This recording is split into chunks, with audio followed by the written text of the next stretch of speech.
നമസ്കാരം പ്രിയപ്പെട്ട കൂടപ്പിറപ്പുകളെ. മറുനാടൻ പ്രേക്ഷകർ എൻ്റെ കുടുംബാംഗങ്ങളാണ് എന്ന് വിശ്വസിക്കുന്ന ആളാണ് ഞാൻ.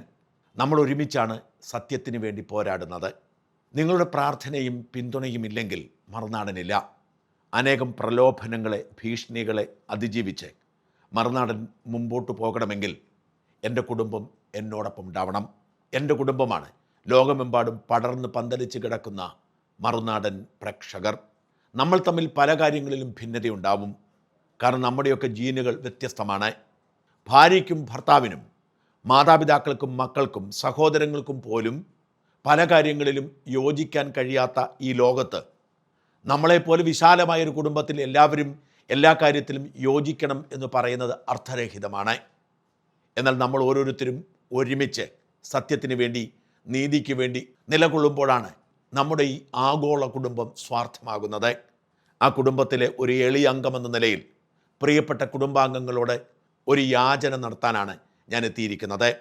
ഞാൻ പൊതുവെ അപേക്ഷകളൊന്നും നൽകുന്ന ആളല്ല എന്നെല്ലാവർക്കും അറിയാം. 2023 പിണറായി വിജയൻ്റെ സർക്കാർ എന്നെ വേട്ടയാടിയപ്പോൾ എൻ്റെ പ്രിയപ്പെട്ട കുടുംബാംഗങ്ങൾ അവരുടെ കയ്യിൽ സ്വത്ത് നൽകി എന്നെ സഹായിക്കാൻ ശ്രമിച്ചിട്ടും നോ പറഞ്ഞത് അതിന് സമയമായില്ല എന്നതുകൊണ്ടാണ്. ഇന്നിപ്പോൾ നിർണായകമായ ഒരു പൊതു തെരഞ്ഞെടുപ്പിനെ നേരിടാൻ നമ്മൾ ഒരുമിക്കുമ്പോൾ ഞാൻ ഒരു യാചനയുമായി നിങ്ങളുടെ മുമ്പിലെത്തുന്നു. ആർക്ക് വോട്ട് ചെയ്യണം, ആരോടൊപ്പം നിൽക്കണം എന്ന് തീരുമാനിക്കാനുള്ള അവകാശവും ആ തീരുമാനമെടുക്കാനുള്ള ബുദ്ധിയുമൊക്കെ എൻ്റെ പ്രിയപ്പെട്ട കുടുംബാംഗങ്ങൾക്കുണ്ടെന്ന് എനിക്കറിയാം. എന്നാലും നിങ്ങളുടെ കുടുംബത്തിലെ ഒരു എളിയ അംഗമെന്ന നിലയിൽ ഞാൻ എൻ്റെ അഭിപ്രായം തുറന്നു പറയുമ്പോൾ പ്രിയപ്പെട്ടവരെ, നിങ്ങൾ എന്നോട് ക്ഷമിക്കുക. ഞാൻ പറയുന്നതിൽ യുക്തിയുണ്ട് എന്ന് തോന്നിയാൽ സഹായിക്കുക. എന്നെ കേൾക്കുന്ന നിങ്ങൾക്ക് വോട്ട് ചെയ്യാൻ പറ്റുന്ന സാഹചര്യമല്ലെങ്കിൽ, വോട്ടവകാശമില്ലെങ്കിൽ, ഒരുപക്ഷെ നിങ്ങൾ പ്രവാസിയാവാം, ലോകത്തിൻ്റെ ഏതെങ്കിലുമൊക്കെ കോണിലാവാം, നിങ്ങളിത് ഷെയർ ചെയ്യുകയും നിങ്ങൾക്ക് പരിചയമുള്ള അടുപ്പമുള്ളവരോട് അപേക്ഷിക്കുകയും ചെയ്യുക. കാരണം നമ്മുടെ നാടിനെ വീണ്ടെടുക്കാനുള്ള അവസാനത്തെ അവസരമാണിത്. ഇനി ഒരിക്കൽ കൂടി പിണറായിയും അദ്ദേഹത്തിൻ്റെ ഫാസിസ്റ്റ് രാഷ്ട്രീയ പാർട്ടിയും കേരളത്തിൽ ഭരണം പിടിച്ചാൽ ഈ നാട് ബാക്കിയുണ്ടാവില്ല. 10 വർഷം കൊണ്ട് ഇക്കൂട്ടർ ചെയ്തു കൂട്ടിയ വൃത്തികേടുകൾ അത് ആർക്കും താങ്ങാൻ കഴിയുന്നതല്ല. കേരളത്തിൻ്റെ സാമ്പത്തിക അടിത്തറ അമ്പേ ഇല്ലാതായി. ക്രമസമാധാനം പൂർണ്ണമായും തകർന്നു. പോലീസുകാർക്ക് പോലും ഊരുറപ്പിച്ച് നാട്ടിലൂടെ നടക്കാൻ കഴിയാത്ത സാഹചര്യമാണ്. പുതിയ തലമുറ ലഹരിക്ക് അടിമയായിരിക്കുന്നു. നല്ല വിദ്യാഭ്യാസ സ്ഥാപനങ്ങളില്ലാത്തതുകൊണ്ട്, നല്ല സംരംഭങ്ങളില്ലാത്തതുകൊണ്ട് ജീവനും കൊണ്ട് ഓടുകയാണ് മനുഷ്യർ. ഈ നാട് ഏറെ വൈകാതെ ഒരു വൃദ്ധസദനമാകും. വീട്ടിൽ മാത്രം ഒതുങ്ങിക്കഴിയുന്ന വൃദ്ധസദനം. ഈ നാടിനെ ഇങ്ങനെയാക്കിയത് 10 വർഷത്തെ പിണറായിസ്റ്റ് ഫാസിസ്റ്റ് ഭരണമാണ്. അതിനെ ആവർത്തിച്ചാൽ ഇടയ്ക്കൊക്കെ സ്വന്തം നാട്ടിലേക്കെത്തി പിറന്ന മണ്ണും നടന്ന വഴികളും നീരാടിയ പുഴയും പഠിച്ച സ്കൂളും ഒന്നും കാണാൻ പോലും നമുക്ക് ഭാഗ്യം ലഭിച്ചെന്ന് വരില്ല. അതുകൊണ്ട് ഇതൊരു ഓർമ്മപ്പെടുത്തലാണ്. അല്പം നീണ്ട വീഡിയോ ആണെങ്കിലും മുഴുവൻ കേൾക്കാനും, കേട്ടുകഴിഞ്ഞാൽ ഉടൻ തന്നെ വേണ്ടപ്പെട്ടവർക്ക് ഷെയർ ചെയ്ത് കൊടുക്കാനും മറക്കരുത്. മാത്രമല്ല, ഇതിലെ സന്ദേശം നിങ്ങൾക്ക് ഇഷ്ടപ്പെട്ടാൽ നാളെ വോട്ട് ചെയ്യാൻ പോകുന്ന നിങ്ങളുടെ പ്രിയപ്പെട്ടവരോട് നിങ്ങൾ ഇക്കാര്യം ഫോണിൽ വിളിച്ചെങ്കിലും പറയണം.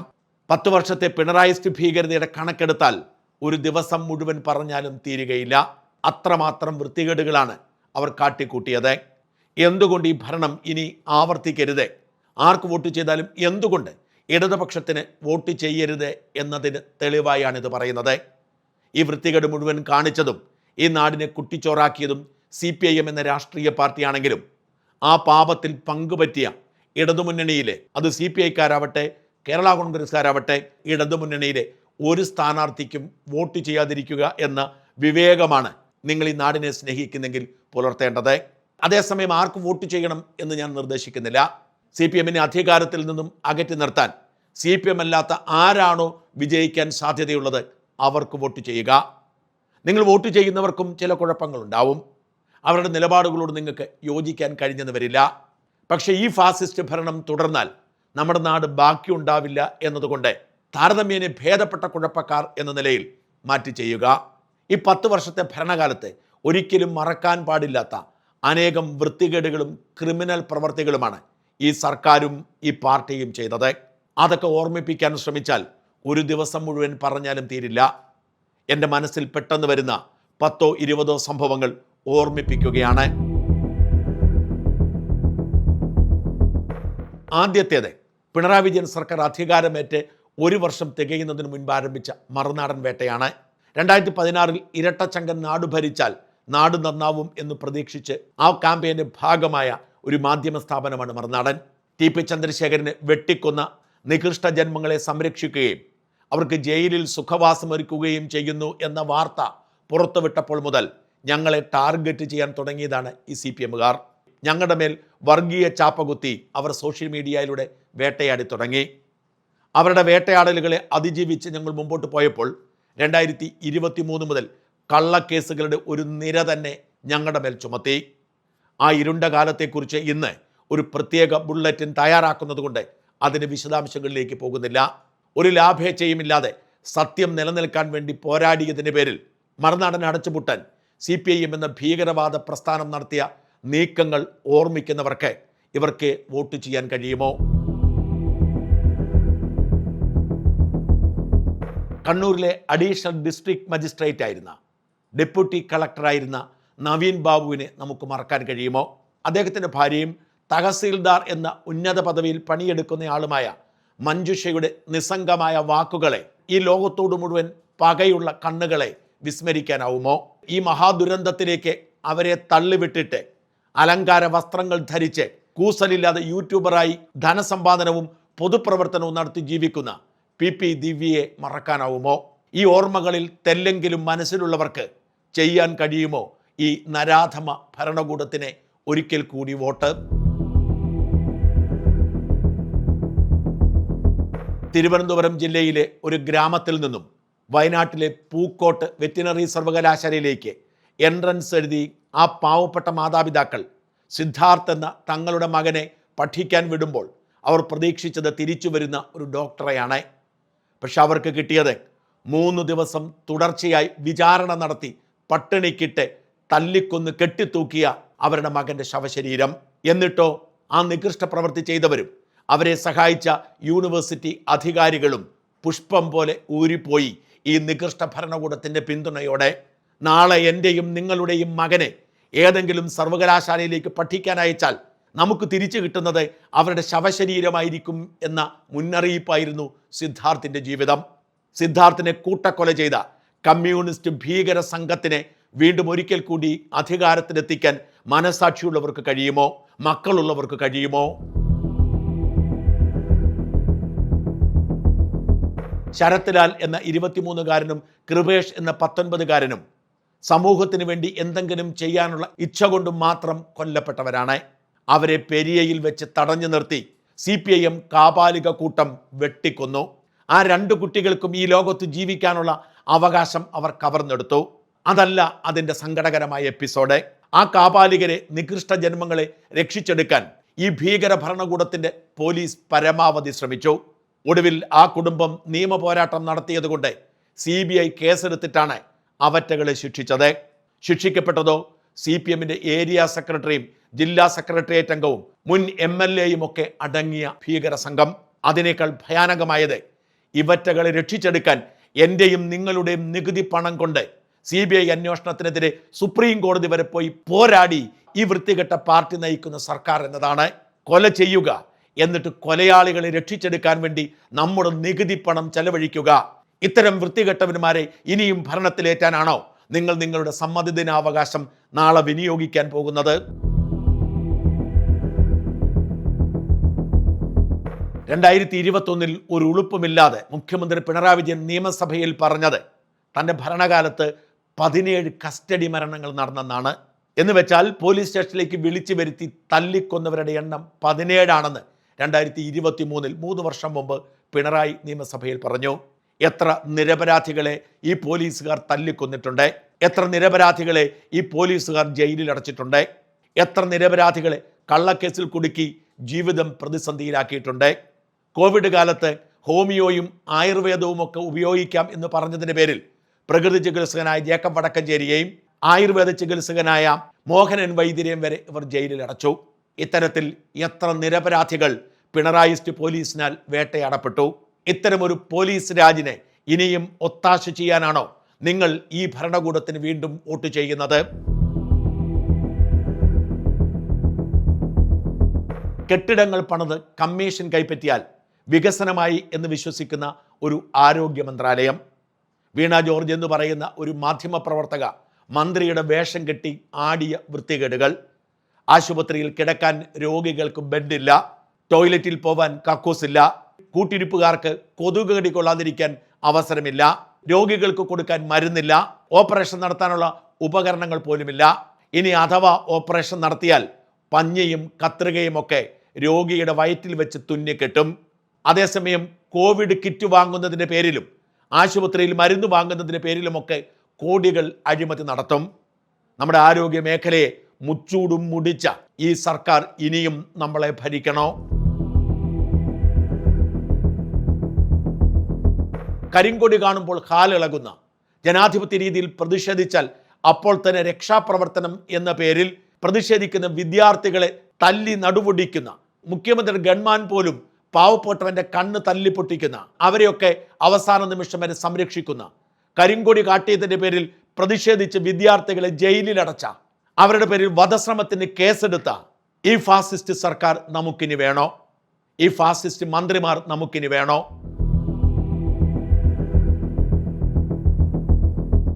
PSC പരീക്ഷയ്ക്ക് വേണ്ടി ജീവിതം തന്നെ മാറ്റിവെച്ചിരിക്കുന്ന കുട്ടികൾ പരീക്ഷ എഴുതിയിട്ടും അത് കിട്ടാതെ വരുമ്പോൾ ശിവരഞ്ജിത്ത് എന്ന SFI നേതാവ് പരീക്ഷ എഴുതാതെ തന്നെ പോലീസ് കോൺസ്റ്റബിൾ ടെസ്റ്റിൽ 1ാം റാങ്കിലെത്തിയ വിചിത്ര സംഭവം നമ്മൾ അറിഞ്ഞത് അയാൾ ഒരു കത്തിക്കുത്ത് കേസിൽ പ്രതിയായി ജയിലിലായപ്പോഴാണ്.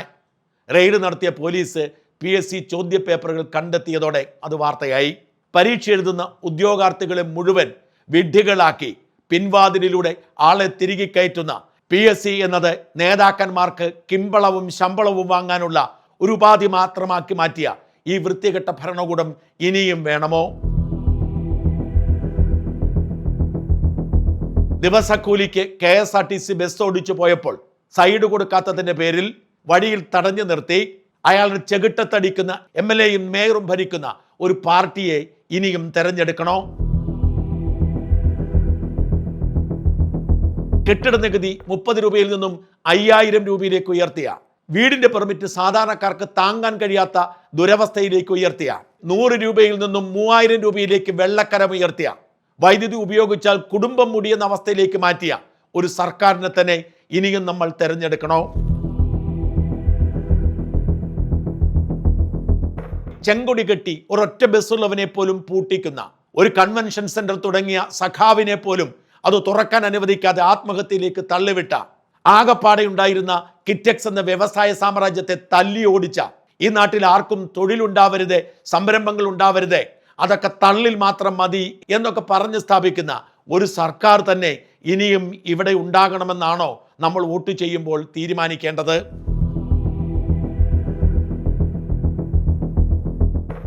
രണ്ട് സ്റ്റെപ്പ് വയ്ക്കാൻ മടിയായതുകൊണ്ട് ബസ്സിന് ലിഫ്റ്റ് വയ്ക്കുന്ന, 2ാം നിലയിലേക്ക് നടന്നു പോകാൻ ആരോഗ്യമില്ലാത്തത് കൊണ്ട് ക്ലിഫ് ഹൗസിന് ലിഫ്റ്റ് വയ്ക്കുന്ന, ചുറ്റുമതിലിന് 40 ലക്ഷം രൂപ മുടക്കുന്ന, പശുത്തൊഴുത്തിന് ലക്ഷങ്ങൾ മുടക്കുന്ന, 40ഓ 50ഓ സെക്യൂരിറ്റി വാഹനങ്ങളുടെ അകമ്പടിയോടെ ജനത്തെ ഭയന്ന് നടക്കുന്ന ഒരു മുഖ്യമന്ത്രിയെ വീണ്ടും അധികാരത്തിലെത്തിക്കാനാണോ നമ്മൾ വോട്ട് ചെയ്യേണ്ടത്?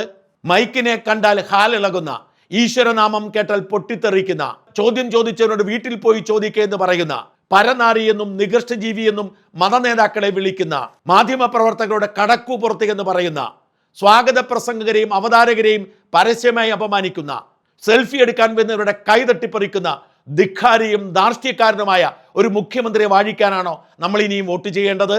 സത്യസന്ധരായ അശോക്, പ്രശാന്ത് തുടങ്ങിയ IAS ഓഫീസറെ സസ്പെൻഡ് ചെയ്ത് പുറത്തു നിർത്തുകയും നെട്ടാട്ടമോടിക്കുകയും ചെയ്യുന്ന, ജേക്കബ് തോമസ് എന്ന അഴിമതി വിരുദ്ധനായ ഒരു IPS ഓഫീസറെ സർവീസിന് പുറത്തു നിർത്തി പെൻഷൻ പോലും മുടക്കുന്ന, അതേസമയം ജയതിലകിനെയും KM എബ്രാഹിമിനെയും പോലെയുള്ള മൂടുതാങ്ങികളെ ഇരട്ടി ശമ്പളം കൊടുത്ത് കൊണ്ടു നടക്കുന്ന ഒരു ഉദ്യോഗസ്ഥ ഭരണം നിലനിർത്താൻ വേണ്ടിയാണോ നമ്മൾ ഈ സർക്കാരിനെ വീണ്ടും അധികാരത്തിലെത്തിക്കേണ്ടത്? സ്വാശ്രയ സമരത്തിനെതിരെ സമരം ചെയ്ത് സഖാക്കളെ രക്തസാക്ഷികളാക്കിയിട്ട് സ്വന്തം മക്കളെ സ്വകാര്യ സ്വാശ്രയ സ്ഥാപനത്തിൽ വെച്ച് പഠിപ്പിച്ച് വിദേശത്ത് സുരക്ഷിതമായി എത്തിച്ച് നല്ല ജീവിതം ഉണ്ടാക്കിക്കൊടുത്ത് ആശുപത്രിയെല്ലാം കുളമാക്കി വിദേശത്ത് ചികിത്സയ്ക്ക് പോകുന്ന ഭരണാധികാരികളെ സൃഷ്ടിച്ചെടുത്ത ഒരു സർക്കാരിന് വേണ്ടിയാണോ നമ്മൾ ഇനിയും വോട്ട് ചെയ്യേണ്ടത്?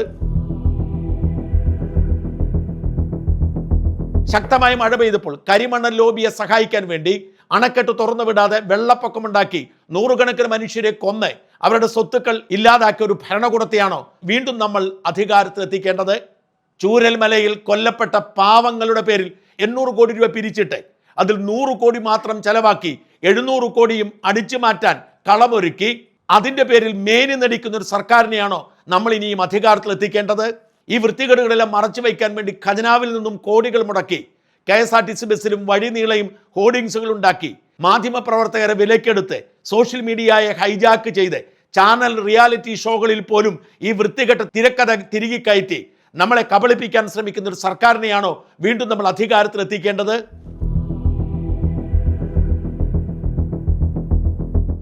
മുസ്ലിം ലീഗിനെ കൂടെ കൂട്ടാൻ ശ്രമിച്ച് നടക്കാതെ വന്നപ്പോൾ തീവ്ര ഇസ്ലാമിക ശക്തികളെ ചേർത്ത് പിടിച്ച് പോപ്പുലർ ഫ്രണ്ട് എന്ന് പറയുന്ന ഭീകര പ്രസ്ഥാനത്തിനെ വെള്ളവും വളവും നൽകി വളർത്തി.